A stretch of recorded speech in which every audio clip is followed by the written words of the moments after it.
इस लाइव में हम बात करेंगे कि आलिया भट्ट ने जो यामी गौतम की तारीफ की है, यामी गौतम की, उनकी फिल्म की, हक की, उस तारीफ को लोग पचा नहीं पा रहे हैं। मतलब लोगों का ये कहना है कि आलिया भट्ट अगर तारीफ कर रही है यामी गौतम की और हक को एक ग्रेट फिल्म बता रही है, यामी को क्वीन बता रही है, तो ये कोई बहुत सीधा सरल मामला नहीं है कि सचमुच उनके अगर दिल से तारीफ निकली भी है, तो इस तरह से पब्लिकली उसको बताना, लंबा चौड़ा उनके बारे में पोस्ट लिखना और ये भी लिखना कि मैंने फ़ोन किया, ये सारी चीज़ें। दरअसल लोग इसको इस बात से जोड़कर देख रहे हैं कि आदित्य धर, जो यामी गौतम के हस्बैंड हैं, उनकी फ़िल्म धुरंधर जिस तरह से बॉक्स ऑफिस पर कमाल कर रही है, उसको देखते हुए जो है आलिया का ये जो तारीफ वाला सिलसिला है, वो सब तरफ नज़र आ रहा है। और फिर आलिया के बाद में करण जौहर भी, फराह खान भी और भी तमाम लोग हैं बॉलीवुड के। और पिछले 12-15 दिनों से तो आप देखेंगे कि रोज़ ही कोई ना कोई खबर आती है। इवन यशराज फ़िल्म्स ने भी जो है धुरंधर को और उसकी टीम को बधाई दी। मतलब रणवीर सिंह थे उसमें। तो ये जो तारीफ़ों का दौर चल रहा है, इसमें आलिया भट्ट ने जो तारीफ़ की है, इसको लेकर जो है लोग संशय कर रहे हैं। मतलब उनको लग रहा है कि भाई इसके पीछे कुछ तो है। और साफ-साफ वही कि भाई कि क्या आलिया भट्ट आदित्य दर की अगली फ़िल्म करना चाहती है। अब अगली फ़िल्म तो वैसे तो धुरंधर 2 होगी, तो उसमें तो कहीं कोई गुंजाइश बनती नहीं दिखती है। लेकिन सोशल मीडिया में जो चर्चा हो रही है, उसकी मैं यहाँ पर बात करूँगा और आपको बताऊँगा कि किस तरह से सोशल मीडिया हमें ये बता रहा है कि आलिया भट्ट का एक पैटर्न है। एक उनके पास फ़िल्मी फ़ॉर्मूला है, जिसमें वो डायरेक्टर्स को खुश करती है। और कोई भी व्यक्ति कैसे खुश होता है? किसी को भी खुश करना बहुत आसान है, आप उसकी तारीफ़ कीजिए, उसके काम को बहुत बढ़िया बताइए। आप बताइए कि आप बहुत ग्रेट हैं और फिर ये कह दीजिए कि मैं भी आपके साथ काम करना चाहता हूँ या चाहती हूँ। तो फ़िल्म इंडस्ट्री में इसी तरह से होता है, वरना तो इंडस्ट्री के जो अंदर का हाल है वो हम सब जानते हैं किस तरह से लोग एक-दूसरे की फ़िल्म फ्लॉप होने पर जश्न मनाते हैं। तो ये कोई छुपी हुई बात नहीं। और आजकल तो जो चीज़ खूब सुर्खियों में है, जो पेड पीआर होता है, नेगेटिव पेड पीआर। कि भले ही मीडिया के लोगों का नाम लें, सोशल इन्फ्लुएंसर्स का नाम लें और बताएँ कि अरे भाई अब तो एक्सटॉर्शन चल पड़ा है। एक बहुत बड़ी सच्चाई ये है कि फ़िल्म इंडस्ट्री के अंदर ही लोग एक-दूसरे की जड़ें काटने में लगे हुए हैं और एक-दूसरे का जो नेगेटिव पीआर है, वो कर रहे हैं। जैसे आजकल एक चर्चा ये भी है कि वरुण धवन, बॉर्डर का जो गाना आया था, घर कब आओगे, उसको लेकर जब ट्रोलिंग शुरू हुई, बहुत सारा उसको एक तरीके से ट्रेंडिंग होने लगा। तो इस बीच कार्तिक आर्यन का नाम आ गया कि वो करा रहे हैं। और कार्तिक आर्यन का वो जो नए साल पर एक टीनेज गर्लफ्रेंड का मामला निकल आया था, जिसमें कार्तिक की बहुत खिंचाई हुई। तो फिर ये कहा गया कि भाई ये वरुण की साइड से जो है पेड ट्रोलिंग करा दी गई। तो इस तरह की चीज़ें पेड ट्रोलिंग जो है आज की सच्चाई है, जो फ़िल्म इंडस्ट्री के लोग एक-दूसरे के खिलाफ करते हैं। ऐसे में जब कोई किसी की तारीफ़ करता है, तो क्या वो जेन्युइन हो सकती है? क्योंकि यहाँ देखिए बहुत साफ है, जिस तरह से बॉलीवुड का हाल है, इक्का-दुक्का फ़िल्में अगर चल जाती हैं, छावा चल गई, धुरंधर चल गई, एक आध 2 और फ़िल्में चल गई, तो इसका ये मतलब नहीं कि बॉलीवुड की गाड़ी चल पड़ी या बॉलीवुड बहुत बढ़िया फ़िल्में बनाने लगा है और सब कुछ एकदम ठीक हो गया है।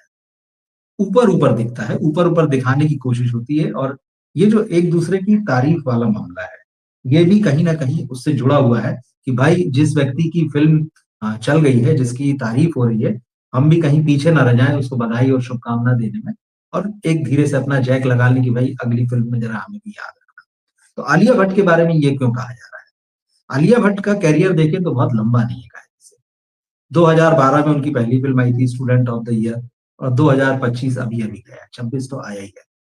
तो मोटा-मोटा जो है 13 साढ़े 13 साल का करियर है उनका। अब ऐसे में ये कहीं कह रहे यार इतना समय हो गया। और जो बहुत पैशनेट एक्टर होते हैं वो हम देखते हैं कि वो काम के पीछे भागते हैं और 10-12 साल में जो है वो काफ़ी सारी फ़िल्में कर लेते हैं। भले ही छोटा रोल हो या बड़ा रोल हो या वो एक्सपेरिमेंट भी करते हैं अलग-अलग तरह के, वो सेफ नहीं खेलते हैं। और जब इनमें ख़ास तौर पे अगर मैं बाहर से आने आने वाले एक्टर्स की बात करूँ, तो उनके सामने तो जोखिम रहता ही। आलिया का करियर आप देखेंगे तो बड़ा सेफ और साउंड है बिल्कुल। इन 13 साढ़े 13 साल में उन्होंने गिनती की डेढ़ दर्जन ऐसी फ़िल्में की, मतलब 18 फ़िल्में मान लीजिए ऐसी की हैं, जिसमें वो लीड एक्ट्रेस हैं। बाकी कुछ 2, 5, 10 फ़िल्में ऐसी हैं, 10 भी शायद ज़्यादा कह रहा हूँ, जिसमें किसी में डांस कर दिया, किसी में एक झलक दिखा दी, कैमियो कर लिया, इस तरह का। मगर ये जो फ़िल्में हैं जिसमें वो बतौर एक्ट्रेस आई हैं, इसका एक ट्रैक रिकॉर्ड मैं रेडिट पर देख रहा था और जो सोशल मीडिया में भी चल रहा है। आलिया भट्ट ने अक्सर उन डायरेक्टर्स के साथ काम किया जिसकी पिछली फ़िल्म हिट रही। बड़ी हिट रही या फिर जो है उसको काफी एक्लेम मिला, लोगों ने उसकी तारीफ की, तो आलिया भट्ट ने झट से उस डायरेक्टर को झपट लिया, झट से उसको पकड़ लिया कि भाई मुझे आपकी फिल्म करनी है। और सिर्फ आलिया भट्ट के कहने से ये नहीं हो जाता कि आलिया भट्ट कहे कि मुझे एक फिल्म करनी है। आप याद कीजिए कि आलिया भट्ट की बैकिंग बहुत तगड़ी है। एक तो वो नेपो किड है, भट्ट कैंप, उनके पिताजी महेश भट्ट, चाचा मुकेश भट्ट, हालांकि भले ही थोड़ा बहुत आपस में जो भी चल रहा हो इस वक्त, तो जब आई थी तब तो नहीं था। और उसके बाद करण जौहर, जो सबसे बड़े झंडा बरदार नेपोटिज्म के, तो आलिया को गोद में खिलाया उन्होंने, आलिया को बेटी की तरह मानते हैं, पापा जैसे हैं वो आलिया के। तो करण जौहर ने उनको लॉन्च किया था, और करण जौहर का आज भले ही हम ये देखें कि उनकी आधी कंपनी बिक गई और उनकी फिल्में नहीं चल रही है, लेकिन आज से 12-13 साल पहले बड़ा जलवा था। और फिल्मों के साथ साथ वो टीवी जो उनका कॉफी शो था, मतलब एक तरीके से वो चीजों को कंट्रोल कर रहे थे बॉलीवुड। और जब आलिया उनकी बेटी है, मंगोली बेटी है, तो करण जौहर जिसको कहते हैं वो कैसे मना करेगा।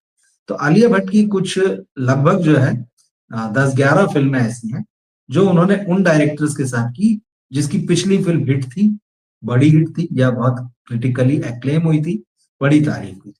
अब ऐसे में अगर आलिया उस डायरेक्टर के साथ काम करना चाहती है और करण जौहर उसके साथ खड़े हैं, तो आप बताइए कौन मना कर सकता है। अब इन जिन फिल्मों की लिस्ट है वो मैं आपको बताता हूँ। सबसे पहली फिल्म थी हाईवे, इम्तियाज अली की। ये फिल्म 2014 में आई थी और ये आलिया भट्ट के कैरियर की दूसरी फिल्म है। अब हाईवे से पहले इम्तियाज अली ने रणबीर कपूर के साथ 2011 में रॉकस्टार बनाई थी, और उससे पहले भी जब भी मैं जैसी फिल्म बना चुके थे। तो उस वक्त उनका भी सिक्का चल रहा था, बढ़िया मामला था। तो आलिया भट्ट से पहले वो एक दूसरी एक्ट्रेस के बारे में सोच रहे थे, लेकिन जब आलिया भट्ट ने कहा कि मुझे हाईवे में काम करना है, क्योंकि उधर रॉकस्टार की तो बड़ी चर्चा थी, इम्तियाज अली ने आलिया भट्ट को इस फिल्म में लिया। अब ये रणदीप हुडा के अगेंस्ट थी उस फिल्म में, और ये बहुत मिसकास्ट थी इस फिल्म में। उस वक्त जो है जब मैंने 2014 में इस फिल्म का रिव्यू किया था, मैं उस वक्त अमर उजाला में था, तो मैंने ये बात लिखी थी कि मिसकास्ट है, ये सही कास्टिंग नहीं है। तो कई लोगों ने कहा ऐसा थोड़ी हो, तो इम्तियाज अली बड़े डायरेक्टर हैं और फिल्म भी बहुत अच्छी है, जबकि फिल्म में ऐसा कुछ खास दम नहीं था। लास्ट में एक शॉकिंग वैल्यू देने वाला एक सीन था, तो वो उस समय के हिसाब से बड़ा था। उसके बाद तो इस तरह की बहुत सारी बातें जो उसमें दिखाया था कि भाई फैमिली में ही उस लड़की को एक्सप्लॉइट किया जा रहा है, तो वैसी बहुत सारी फिल्में भी आ गई, वेब सीरीज भी आ गई, और ऐसे बहुत सारी चीजें खुल गई।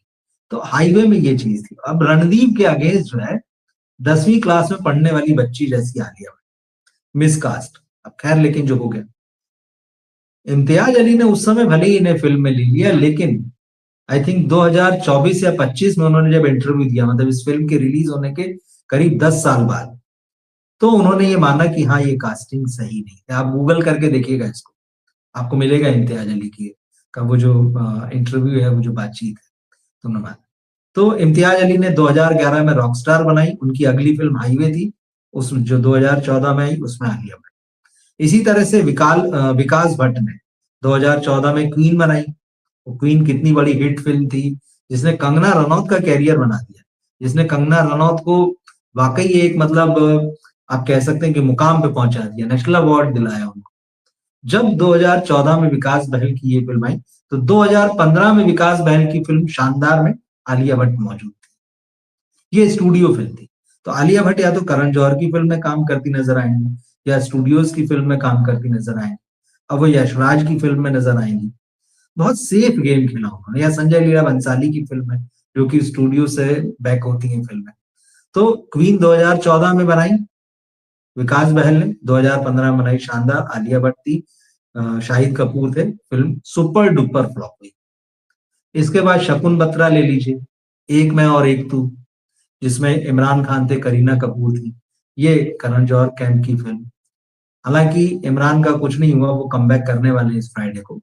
मगर इस फिल्म के बाद में अ, चर्चा तो हो ही गई थी उनकी, और करण जौहर कैंप था। तो शकुन बत्रा की अगली फिल्म जो 2016 में आई, कपूर एंड सन्स, उसमें आलिया भट्ट थी। तो मतलब हर चर्चित फिल्म डायरेक्टर की या हर कामयाब फिल्म का आलिया नजर आए। इसके बाद अभिषेक चौबे ले लीजिए, इश्किया डेढ़ इश्किया वाले। 2010 में उनकी फिल्म आई उड़ता पंजाब, सॉरी इश्किया, डेढ़ इश्किया, और इश्किया आई, सॉरी डेढ़ इश्किया, इश्किया आई 2010 में। और उसके बाद नेक्स्ट फिल्म जो थी 2016 में उड़ता पंजाब, इसमें आलिया भट्ट थी, शाहिद कपूर थे, करीना कपूर थी, दिलजीत दोसांझ थे। फिर नेक्स्ट नाम एक इसमें आता है गौरी शिंदे, आर बाल्की की वाइफ है। तो इंग्लिश विंग्लिश बनाई उन्होंने, और इंग्लिश विंग्लिश कितनी बढ़िया फिल्म थी। श्रीदेवी का कमबैक करा दिया। श्रीदेवी अ, करीब 1.5 दशक बाद फिल्मों में लौटी, और गौरी शिंदे को भी इस फिल्म से बहुत पॉपुलैरिटी मिली। जब गौरी शिंदे की ये फिल्म आई, उनको जबरदस्त पॉपुलैरिटी मिली, श्रीदेवी के लिए भी वो जानी गई। तो 2012 में इंग्लिश विंग्लिश आई थी। गौरी शिंदे की नेक्स्ट फिल्म में आलिया भट्ट थी, डियर जिंदगी, जिसमें शाहरुख खान थे उनके साथ में। तो एक सफल फिल्म, फिर आलिया भट्ट की एंट्री। इसके बाद ले लीजिए मेघना गुलजार। मेघना गुलजार ने फिलहाल जैसी कुछ फिल्में बनाई थी, इक्का दुक्का फिल्में पहले, लेकिन उनका कैरियर जो था ना, वो बहुत कहना चाहिए कि बहुत अच्छा नहीं चल रहा था। वो तू फिलहाल, जस्ट मैरिड जैसी फिल्में उन्होंने बनाई थी। 10 कहानियां एक संजय गुप्ता की फिल्म थी, प्रोड्यूसर थे, डायरेक्टर भी थे, तो उसमें एक सेगमेंट इनका था। मगर उसके बाद उन्होंने तलवार जैसी फिल्म बनाई, जो आरुषि हत्याकांड पर थी। ये फिल्म बहुत प्यारी फिल्म है, और इसमें इरफान थे, कोंकणा सेन शर्मा थी, और आरुषि हत्याकांड आप जानते ही होंगे। और इसमें जबरदस्त दिलचस्पी थी, और कहना होगा कि मेघना ने ये फिल्म बहुत अच्छी बनाई थी, और इस फिल्म को आज भी देखा जा सकता है। जब तलवार 2015 में आई और मेघना ने अपनी नेक्स्ट फिल्म प्लान की, राजी, 2018 में, तो राजी में फिर आलिया भट्ट थी, किसी और के पास नहीं गई है। तो वही सिलसिला चल रहा है। फिर जोया अख्तर को ले लीजिए। जोया अख्तर जो है, हनीमून ट्रेवल्स प्राइवेट लिमिटेड, उन्होंने बतौर प्रोड्यूसर बनाई थी। उनकी पहली फिल्म थी लक बाई चांस, ये अच्छी फिल्म थी। लक बाई चांस के बाद में जिंदगी ना मिलेगी दोबारा, बॉम्बे टॉकीज, दिल धड़कने दो, लव, लस्ट स्टोरीज, ये सारी चीजें। लेकिन जिंदगी ना मिलेगी दोबारा 2011 में, इसके बाद जब अगली फिल्म की बात आई कि कौन सी फिल्म, तो वो अगली फिल्म थी, और गली बॉय में फिर आलिया भट्ट थी। इसका संजय लीला भंसाली। संजय लीला भंसाली लगातार जो है दीपिका पादुकोण के साथ काम कर रहे थे। दीपिका पादुकोण और रणवीर सिंह, दोनों के साथ उनका काम बढ़िया चल रहा था। गोलियों की रासलीला, रामलीला, बाजीराव मस्तानी, पद्मावत, तो ये टीम के रूप में बढ़िया काम कर रहे थे, और भंसाली सक्सेसफुल थे। उनकी फिल्मों की बहुत तारीफ हो रही थी, पूछ हो रही थी, भव्यता जो थी। तो भंसाली आज भी कामयाब डायरेक्टर हैं, ऐसा नहीं उनका नाम बड़े डायरेक्टर्स में आता है। अब वो सिनेमा में कंट्रीब्यूशन क्या कैसा, उस पर अलग से बात कर सकते हैं। लेकिन जब वो चौथी फिल्म बनाने वाले थे दीपिका के साथ में, तभी टर्न होता है उनका मामला, उनका दिमाग, उनका मन, और वो आलिया भट्ट को लेकर गंगूबाई काठियावाड़ी बनाते हैं। तो वही सफल डायरेक्टर्स की नेक्स्ट फिल्म में काम करने का सिलसिला यहाँ भी चल रहा है। बाहुबली बनाई, बाहुबली 1 और 2, एस राजामौली ने। तो उनकी जो अगली फिल्म थी RRR, तो जो 2022 में आई, आलिया को उसमें छोटा रोल मिला, मगर मिला इंपॉर्टेंट रोल मिला। ऐसा नहीं है कि मतलब उनको कैरेक्टर जैसा था, भले ही वो कैरेक्टर जैसा, लेकिन वो वहां पे फिल्म के दो में से एक हीरो की प्रेमिका के रूप में आपको नजर आती है। छोटा रोल मगर प्रोमिनेंट रोल। तो फिर एक सफल फिल्में बनाने वाले डायरेक्टर की जो सफल फिल्म के बाद की नेक्स्ट फिल्म। इसके बाद उन्होंने अयान मुखर्जी, आप ले लीजिए। अयान मुखर्जी ने 2013 में एक फिल्म बनाई थी, ये जवानी है दीवानी, जिसमें रणबीर कपूर थे और दीपिका पादुकोण थी। और फिल्म बहुत चली, इसके गाने खूब चले, बड़ी प्यारी रोमांटिक फिल्म थी। और रणबीर और दीपिका के लिए लोग आज भी याद करते हैं इस फिल्म को। बार बार पूछा जाता है कि भाई रणबीर और दीपिका कब वापस नजर आएंगे साथ में। तो लेकिन जब अयान ने ये फिल्म बनाई 2013 में, तो उसके बाद उनको अगली फिल्म बनाने में 9 साल लग गए, और उनकी अगली फिल्म थी ब्रह्मास्त्र पार्ट 1। तो ये जवानी है दीवानी जैसी सक्सेसफुल फिल्म के बाद जब वो अगली फिल्म बनाते हैं, आलिया भट्ट उस फिल्म में होती है, रणबीर कपूर होते हैं। और यही वो फिल्म थी जहाँ पे आलिया और रणबीर का प्यार जो है पनपा, और शादी और बाकी सारी चीजें। तो एक बार फिर से जैसी किसी ने सक्सेसफुल फ़िल्म बनाई, उसके बाद आलिया भट्ट उसकी फ़िल्म में। ये पूरा जो है सिलसिला लगातार चलता है और वासन बाला तक आता है। वासन बाला जिन्होंने 2024 में जिगरा बनाई आलिया भट्ट को लेके। तो वासन बाला लंबे समय से इस इंडस्ट्री में हैं और उन्होंने मर्द को दर्द नहीं होता नाम की एक फ़िल्म बनाई थी। फ़िल्म थिएटर्स में भले ही नहीं चली, लेकिन इसको क्रिटिकली एक्लेम किया गया। लोगों ने कहा कि अरे ये नए तरह का विज़न है इस डायरेक्टर के पास, नया डायरेक्टर है। हालाँकि वो पहले काम कर चुके थे, मगर इस तरह से एक फ़िल्म जिसको कि थिएटर्स में बड़े पैमाने पर ठीक-ठाक ढंग से रिलीज़ किया गया था। फिर उसके बाद उनकी नेक्स्ट फ़िल्म आई थी मोनिका ओ माय डार्लिंग, ये नेटफ्लिक्स पर रिलीज़ हुई थी। इस फ़िल्म को भी तारीफ़ मिली, उसका क्राफ्ट, उसकी मेकिंग। इसके बाद में जब 2 फ़िल्में उनकी बैक टू बैक बतौर डायरेक्टर आई और क्रिटिकली एक्लेम, और यहाँ तक आते-आते आलिया भट्ट का भी ये था थोड़ा-सा कि भाई सिर्फ़ कमर्शियल फ़िल्में करते हैं, बीच में एक आध डियर ज़िंदगी जैसी वगैरह भली कर ली, थोड़ा अलग करना है। तो जिगरा में उनको एक्शन स्टार बनाने की कोशिश हुई और वो फ़िल्म बुरी तरह से फ्लॉप हुई। तो ये सिलसिला है और अब जो अगली फ़िल्म आने वाली है आलिया भट्ट की अल्फ़ा, उसके डायरेक्टर हैं शिव रबैल। तो राहुल रबैल जो पुराने ज़माने के डायरेक्टर हैं और उनके भी पिता एचएस रबैल जो थे, वो भी इंडस्ट्री में थे। तो एक फ़िल्मी परिवार से आते हैं शिव रबैल, तो आप नेपो डायरेक्टर कह सकते हैं उनको। उनकी जो सीरीज़ थी द रेलवे मैन करके, ये नेटफ्लिक्स पर आई। अब और चर्चित थी और उसमें उसकी मेकिंग वगैरह को लोगों ने काफ़ी पसंद किया, तो देखी गई। भोपाल गैस त्रासदी जो हुई थी उस पर है। उनकी फ़िल्म अल्फ़ा में जो है आलिया भट्ट नज़र आने वाली। तो ओवरऑल मामला ये चल रहा है कि आलिया भट्ट जिस भी डायरेक्टर की फ़िल्म बॉक्स ऑफिस पर हिट होती है या एक्लेम होती है, उसकी अगली फ़िल्म में आलिया भट्ट नज़र आती है। और इसके पीछे कारण क्या है? तो इसके पीछे कारण यही 2-3 कारण हैं। जैसे एक तो उनका नेपो किड होना, और नेपो किड होने के साथ-साथ करण जौहर का उनके सिर पर हाथ होना, और फिर आलिया भट्ट का एक जिस तरह से अभी दिख रहा है इस फ़िल्म के बाद में धुरंधर के बाद में, और जिस तरह से वो यामी की तारीफ़ कर रही है कि डायरेक्टर्स की तारीफ़ करो, उनके साथ जो है बातचीत करो कि आपकी अगली फ़िल्म में काम करना है। जैसे आपको वासन बाला का जो मामला है वो आपको याद होगा। वहाँ तो करण जौहर ने खुद ही वासन बाला से पूछे बगैर स्क्रिप्ट आलिया भट्ट के पास पहुँचा दी थी। तो पापा करण जौहर का भी इसमें बड़ा रोल है, क्योंकि बाद में ये मामला खुल गया था। हालाँकि लीपापोती करने की कोशिश बहुत हुई थी। तो करण जौहर भी पूरा अपना ध्यान रखे रहते हैं। तो ये पूरा था। इसीलिए अब सोशल मीडिया में ये बात चल रही है कि आलिया भट्ट जो तारीफ़ कर रही हैं यामी गौतम की, उनको क्वीन बता रही हैं, उनकी फ़िल्म की हक़ की जो है बहुत तारीफ़ कर रही, कह रही कि ऐसी फ़िल्म तो मैंने देखी नहीं है। पिछले कई बरसों का यादगार काम है ये मेरे लिए। तो ये सारी बातें जो है लोगों को पच नहीं रही है। क्योंकि आलिया का क्लियर कट मामला उनके करियर वाइज़ जब आप देखते हो समझ में आता है, जो सक्सेसफुल हो उसके साथ काम करो, जिसकी गाड़ी चल रही है उसके साथ काम करो। जैसे शशांक खेतान के साथ उन्होंने वो दुल्हनिया सीरीज़ की 2 फ़िल्में की थी।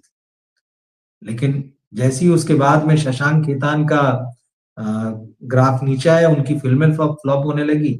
वरुण धवन की वही स्थिति हुई, तो उन्होंने ना वरुण धवन के साथ काम किया और ना उसके बाद में शशांक खेतान के साथ काम किया। और करण जौहर की फ़िल्मों में भी आप देख मतलब फ़िल्में जो हैं जब से ब्रह्मास्त्र वगैरह के बाद में उन्होंने 1-2 फ़िल्म वो की थी, रणवीर सिंह के साथ जो उनकी फ़िल्म आई थी वो है। और जिगरा में भी करण जौहर प्रोड्यूसर थे। वो करण जौहर के साथ में लगातार काम करते हुए और उनके साथ में जैसे उन्होंने जिगरा में प्रोड्यूसर भी बनी, को-प्रोड्यूसर भी बनी। उसके पहले भी एक आध नेटफ्लिक्स के लिए फ़िल्म बनाई थी। तो आलिया भट्ट एक अच्छे और चतुर बिज़नेसमैन की तरह है, बिज़नेस वुमन की तरह है। उनको पता है कि किसको कब कहाँ खुश करना है, किसको कब कहाँ सही मौके पर उसकी तारीफ़ करनी है, किसके साथ कब मुझे फ़िल्म करनी है, कब मुझे किससे अलग हो जाना है, ये सारी चीज़ें हैं। अब भंसाली की फ़िल्म जो है लव एंड वॉर, तो वो इस साल आएगी, कहा यही जा रहा है। तो उस फ़िल्म की शूटिंग हो चुकी है। भंसाली की फ़िल्म में इस बार रणवीर कपूर हैं और विकी कौशल है आलिया के साथ में। और ये जो एक शिव रवेल वाली फ़िल्म है अल्फ़ा, जो वाईआरएफ का स्पाई यूनिवर्स है, ये बड़ा हिचकोले खा रहा है, जिसके बारे में मैं आपको एक दो बार पहले भी बता चुका हूँ, पिछले कुछ वीडियो देख सकते हैं। एक जो गॉसिप्स चल रही है बॉलीवुड में, उसका एक वीडियो बनाया था मैंने लास्ट वीक। और आज भी जब दिन में लाइव किया था, जो एक वीडियो बनाया कि सुनील शेट्टी क्यों रोए, तो उसमें सुनील शेट्टी साहब की बात की थी और यामी गौतम की जो तारीफ है लोग कर रहे हैं, आलिया समेत और भी कई लोग। तो हमने वही बात की थी कि ऐसा क्या हो गया है कि भाई अचानक नेटफ्लिक्स पर ये फिल्म जैसी रिलीज हुई है तो पूरा बॉलीवुड इसको देख रहा है और भर भर के तारीफ कर रहा है यामी गौतम की। तो यामी गौतम तो है ही तारीफ के काबिल, इसमें कोई दो राय नहीं है। जब मैंने रिव्यू किया था इस फिल्म का, तो बिल्कुल मैंने कहा था कि ये कमाल की फिल्म भी बहुत अच्छी है और यामी का जो परफॉर्मेंस है वो नेशनल अवार्ड डिजर्व करता है। और इस साल जो अब, क्योंकि 2025 के अवार्ड तो 26 में बटेंगे, तो ये बड़ा देखना होगा, मतलब बड़ा रोचक होगा कि यामी गौतम को इस बार कितने अवार्ड मिलने वाले हैं। अगर धुरंधर नहीं आई होती मान लीजिए, तो बहुत ज्यादा चांस था कि जो बड़े बड़े अवार्ड वाले हैं वो दाएं बाएं कर देते कि पॉपुलर कैटेगरी में नहीं तो क्रिटिक्स वाली कैटेगरी में। लेकिन अब धुरंधर इतनी बड़ी हिट हो चुकी है कि हर कोई आदित्य धर को खुश करना चाहता है। तो अब उनको खुश करने के दो ही तरीके हो सकते हैं, या तो आप उनकी तारीफ कीजिए, उनको बुला के हार फूल माला पहनाइए, और नहीं तो उनकी जो अभिनेत्री पत्नी है उनकी तारीफ कीजिए, उनको अवार्ड्स दीजिए। तो बात वही है कि मतलब घी जो है वो थाली में गिरना चाहिए वाला मामला है। तो ये है, तो कुल मिलाकर यामी बहुत डिजर्व करती है, इसमें कोई दो राय नहीं है। फिल्म बढ़िया थी, सुपर्ण वर्मा ने बनाई थी ये फिल्म, डायरेक्टर थे। और वो भी हालांकि आज चकित है, उन्होंने भी सोशल मीडिया में पोस्ट लिखा है कि अरे मतलब फिल्म रिलीज हुई है जब ओटीटी पर, थिएटर में तो कुछ खास रिस्पॉन्स नहीं रहा, वहां फिल्म फ्लॉप हो गई। मगर थिएटर्स के बाद में जब ओटीटी पर आई है तो लोग अब तारीफ कर रहे हैं। तो उन्होंने कहा कि अच्छा ही लगता है और अच्छा लग रहा है। उन्होंने कहा कि भाई आलिया भट्ट है, करण जौहर है, फराह खान है, सामंता रूथ प्रभु है, और भी लोग हैं, वो तारीफ कर रहे हैं फिल्म की कि यार वाह क्या फिल्म बनाई है। तो अच्छा तो लगता है, कोई उसमें किसी की तारीफ की जाए तो उसको खराब थोड़ी लगेगा कभी। लेकिन बात यह है कि वो तारीफ सही समय पे क्यों नहीं। इससे एक चीज ये भी समझ में आती है कि बॉलीवुड के लोग और फिल्म वाले जितने भी हैं, मौका परस्ती तो अपनी जगह पर है। ये लोग थिएटर में फिल्में नहीं देखते हैं, ये इंतजार करते हैं कि अच्छा, जैसे हम कहते हैं ना आम पब्लिक बेचारी, अब क्यों हर आदमी तो 500 रुपए का टिकट खरीदने से रहा, फैमिली के साथ जाके देखने से रहा, तो वो इंतजार करता है कि चलो ओटीटी पे आएगी तो हम देख लेंगे। तो ये लोग भी वही करते हैं, जबकि ये उसी पेशे में है, 24 घंटे इनका कोई काम नहीं है, खाली बैठे रहते हैं। सही बात तो यही है। एक वीडियो अभी मैं भी कल परसों में बनाऊंगा या लाइव करूंगा कि बॉलीवुड के कितने सो कॉल्ड स्टार्स इस समय खाली बैठे हुए हैं, काम ही नहीं है, फिल्में ही नहीं है उनके पास में। तो ये फिल्म देखने नहीं जाते, और जाते हैं तो उस समय एकदम चुप्पी साध लेते हैं, एकदम बोलते हैं ना सुमड़ी में एकदम बिल्कुल, तो चुप हो जाते हैं कि क्यों तारीफ करें। लेकिन फिर कभी धुरंधर जैसी फिल्म आ जाती है, कभी आदित्य धर जैसा डायरेक्टर आ जाता है, तो फिर इनके पास कोई रास्ता नहीं बचता कि अब क्या करें। अब वो उनको बुके देने में कोई भी पीछे नहीं रहना चाहता है। पूरा बॉलीवुड जो है आज की तारीख में लाइन लगाकर आदित्य धर और यामी गौतम को बुके देने के लिए तैयार है। अगर कल को ये हो जाए कि भाई ठीक है आप उनके घर जाके बधाई दीजिए, वो वहीं बधाई स्वीकार करेंगे, बुके लेके आइए, तो आपको उनके घर के सामने लाइन दिखेगी पूरे बॉलीवुड की। तो ये स्थिति, तो इस तरह की जो तारीफ है, अ, ठीक है करना चाहिए। और मैं तो कहता हूँ हमेशा ये जो बॉलीवुड जो कहता है ना कि अ, हम आपस में हमारा बड़ा भाईचारा है, परिवार है, कहीं नहीं दिखता है। जब किसी की फिल्म सक्सेसफुल हो जाती है और वो इनसे बहुत बड़ा दिखने लगता है, तब ये मजबूरी में तारीफ करता है। तो अंदर अंदर तो गठाने हैं। तो मैंने वही सोचा कि सोशल मीडिया में इसकी काफी चर्चा हो रही है कि भाई आलिया भट्ट इतनी तारीफ कैसे कर रही है, और लोग भरोसा नहीं कर रहे हैं कि आलिया भट्ट जो है बहुत जेन्युइन तरीके से तारीफ करेंगी। हो सकता है कि कल परसों में वो इस बारे में भी सोशल मीडिया पोस्ट लिखें कि भाई लोग मेरे बारे में ऐसी क्यों बात कर रहे हैं, मैंने तो बड़े दिल से बधाई दी है और शुभकामनाएं दी है, ये सारी। एक खबर और भी थी, देखिए रणवीर सिंह इस फिल्म से चल ही चुके हैं, मान लीजिए जो भी स्थिति, भले ही अक्षय खन्ना ने बहुत सारा क्रेडिट ले लिया, लेकिन एक खबर ये भी थी कि धुरंधर 2 के बाद में रणवीर सिंह की नेक्स्ट फिल्म होगी प्रलय। और प्रलय जो है वो एक ज़ॉम्बी हॉरर जो होता है उस तरह का, उस पे कभी बात करेंगे। तो वो फिल्म बना रहे हैं, और मैं फिल्म की जो एक्ट्रेस है उनका नाम भूल रहा हूँ, लोक चंद्रयान, लोक चैप्टर 1 चंद्रा में थी वो, जो मलयालम फ़िल्म है, वो एक्ट्रेस का नाम मैं भूल रहा हूँ, उनको फाइनल किया गया। तो ये भी खबर थी कि रणवीर सिंह की नेक्स्ट फ़िल्म, क्योंकि अब रणवीर हिट हो चुके हैं, तो एक बार फिर से आलिया भट्ट जो है उनके साथ में काम करना चाहती हैं। जबकि ये अलग बात है कि उन्होंने जो अपनी पिछली फ़िल्म थी रॉकी और रानी की प्रेम कहानी, उसमें रणवीर सिंह के साथ काम किया था। मगर एक बार फिर से भाई, क्योंकि अब हीरो चल पड़ा है वापस, तो खबरें ये थी कि वो अप्रोच कर रही हैं। आलिया के पीआर की तरफ से इस तरह की खबरें मार्केट में डाल दी गई थी कि प्रलय जो रणवीर सिंह की अगली फ़िल्म है, उसमें आलिया भट्ट हो सकती हैं। तो ये गेम है दरअसल आलिया का जो पूरा है, और आलिया क्या, जैसे पूरा बॉलीवुड ही आजकल इस चीज़ पे चल रहा है। पूरा गेम जो है वो टैलेंट पे नहीं चल रहा है। मार्केटिंग, पीआर, ये जो सारे गिमिक्स हैं, जो इसको जितना ज़्यादा साध लेगा, एक दूसरे की तारीफ कह लीजिए या ये कह लीजिए कि तू मेरी पीठ खुजा मैं तेरी पीठ खुजाता हूँ, या इसको चापलूसी कह लीजिए कि भाई अब हमें तो अपना काम निकालना ही है। तो ये सारी संस्कृति जो है वो बॉलीवुड में है, दिखाई देती है। पता सबको है, हमेशा रहती है, लेकिन कभी-कभी थोड़ा ज़्यादा उभर आती है। लेकिन दर्शक बहुत समझदार है। ऑडियंस जो है, चाहे वो सोशल मीडिया की हो, चाहे सिनेमा की, वो सब समझदार हैं। उनके पास सारे रिकॉर्ड रहते हैं और वो सब समझते हैं कि किस लिए जो है क्या चीज़ चल रही है, उसका मतलब क्या है। तो ये है, तो मैं सोचा इस पर बात करना चाहिए, और आलिया भट्ट का जो ये सिलसिला है कि वो किसी भी डायरेक्टर के साथ जिसकी फ़िल्म सफल हो गई, उसकी अगली फ़िल्म में वो नज़र आएँगी।